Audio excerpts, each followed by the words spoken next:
Hỏi cưng tâm khu đường sao hop và thứ nhất thu nhau hop và tất cả lúc nhau có thể ưng cưng ta thơ đẹp bị xì cả ta lên ta thơ hop và hỏi cây bu nơ hop và nó nhóc lu mà tổ chức cả ta tek kos tikus sele mai adu kos tikler. Di sini kami akan membahas materi yang berjudul hubungan ilmu tasawuf dengan ilmu lainnya. Yang pertama, hubungan antara ilmu tasawuf dan ilmu kalam. Ilmu kalam juga dikenal sebagai teologi Islam, yang merupakan cabang ilmu Islam yang mendalami iman dan doktrin atau akidah yang dianut oleh seorang muslim. Fokus utamanya adalah memahami segala aspek yang berkaitan dengan akidah, terutama dalam konteks nalar dan akal manusia. Pada masa lalu, ilmu ini juga dikenal sebagai sebutan usuluddin atau ilmu tauhid was sifat, yang mencerminkan pentingnya memahami prinsip-prinsip dasar keimanan dan sifat-sifat dalam kerangka keyakinan Islam. Dalam hubungan antara ilmu kalam dan ilmu tasawuf, keduanya memiliki peran penting yang saling melengkapi. Yang pertama, ilmu kalam membantu kita memahami dengan lebih mendalam keyakinan dan konsep-konsep teologis dalam agama. Yang kedua, selain sebagai sarana pemahaman, ilmu kalam dan ilmu tasawuf juga berfungsi sebagai pengawas ketat untuk ilmu tasawuf itu sendiri.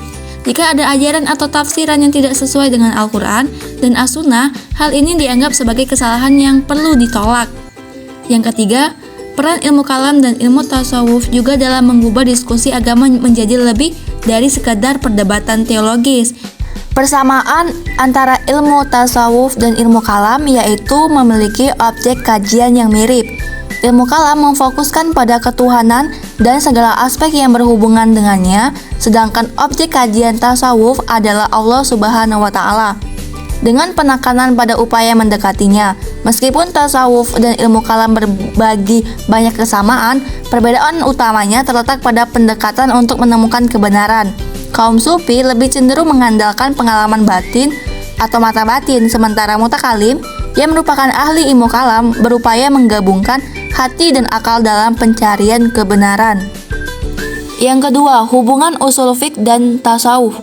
Fikih dan tasawuf pada hakikatnya adalah ilmu lahir dan ilmu batin.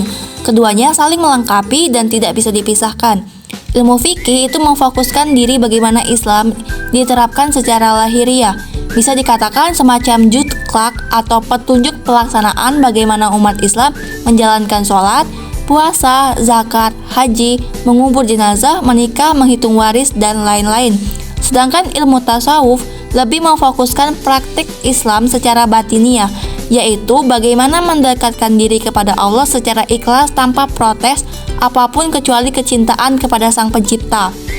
Dari sini dapat dipahami bahwa ilmu fikih yang seringkali terasa formal dan berkaitan dengan aturan-aturan tindakan lahiriah bisa menjadi kurang berarti, kaku, dan kehilangan maknanya dalam ibadah seseorang jika tidak diimbangi dengan pemahaman rohani yang diperoleh dari ilmu tasawuf.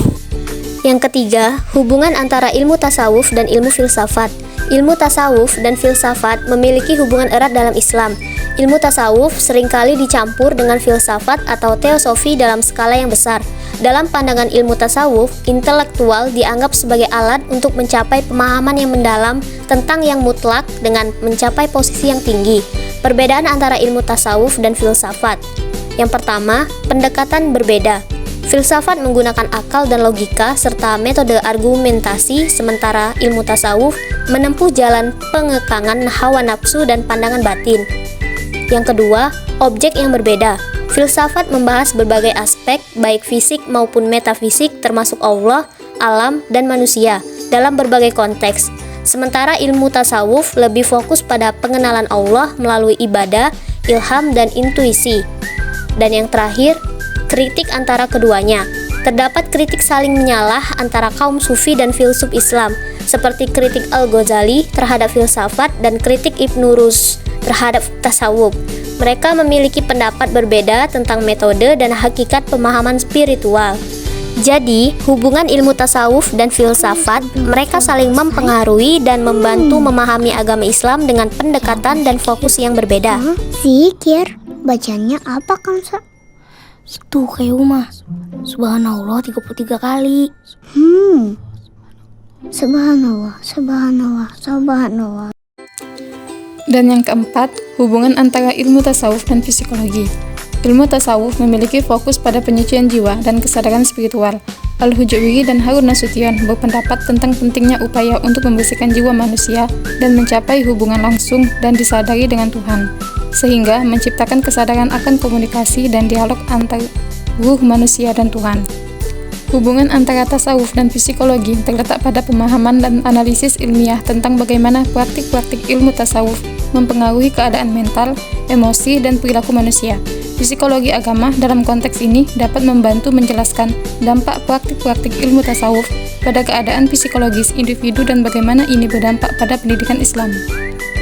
Pendidikan Islam memiliki tujuan penting, yaitu menanamkan nilai-nilai kebaikan, keadilan, dan bertakwa kepada Tuhan dalam diri individu. Dalam proses ini, pemahaman tentang hubungan antara ilmu tasawuf dan psikologi dapat membantu pendidik untuk merancang pendekatan pendidikan yang efektif, membantu siswa mencapai kesadaran spiritual, dan menginternalisasi nilai-nilai agama. Jadi, hubungan antara ilmu tasawuf dan psikologi adalah membantu memahami bagaimana pembentukan jiwa dan kesadaran spiritual dapat diterapkan dalam konteks pendidikan dan pengembangan individu. I'm feeling